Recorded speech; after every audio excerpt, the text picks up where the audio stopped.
Louise, I want to take you to the front page of The Australian, and the headline, of course, is conflicted. Warning on big auditors. Now, Michael Rodden is doing a terrific job on exposing some of the inconsistencies, some of the dramas that are occurring among our big and large financial companies when it comes to auditing. The major accounting firms are inherently conflicted by earning hundreds of millions of dollars in consultancy fees from the same top 20 Australian companies they are hired to audit. PwC, KPMG, Ernst & Young and Deloitte have pocketed more than $250 million over 5 years for providing additional service to their larger audit clients. Louise, what are your thoughts on this story? Well, it's obviously a conflict of interest. I mean, if you've got consulting work done by the same firm doing the audit work, how can these companies be really held accountable despite everyone's best intentions if there's money changing hands in fees as well as auditing? It just doesn't make sense. You know what, Andrew? If we have a look at this figure, there's a graphic there. It says Auditors Bonanza. How much revenue the big four accounting firms made in 2017-18. PwC made $409 million from auditing, and it made $218 from non-auditing, total of $627 million. KPMG, $410, $131, $278, $117 Deloitte's. It's a lot of dough, and I think Rodden's onto a big yarn here, Andrew. Oh, absolutely. And obviously the financial sector has been under the microscope with the Royal Commission over the past year or so.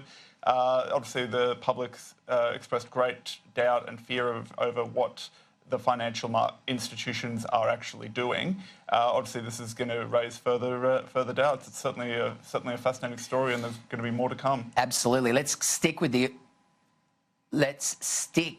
the Australian. Johnson retreats in Brexit battle is the headline. Now, the first part says British Prime Minister Boris Johnson retreated on Thursday in his battle against MPs trying to prevent a no-deal Brexit after the failure of his bid for an early election. The backdown is expected to result in the House of Lords passing legislation forcing him to seek an extension to negotiations on a deal with Brussels.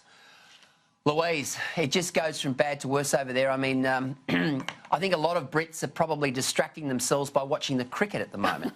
I think so. I mean, I was in the UK probably about 2 months ago, and even people who were Remainers were saying, let's just get on with it. I mean, obviously the referendum voted 52% for Brexit, so let's just do it.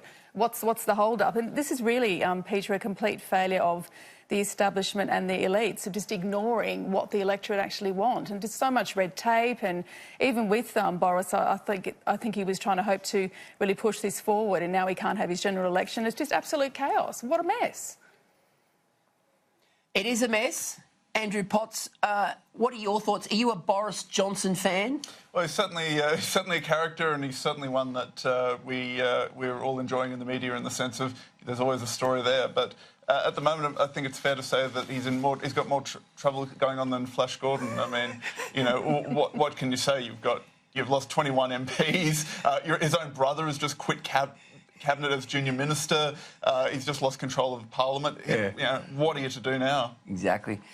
The biggest question at the moment in the UK is not how do you get Steve Smith out, but how do you fix Brexit?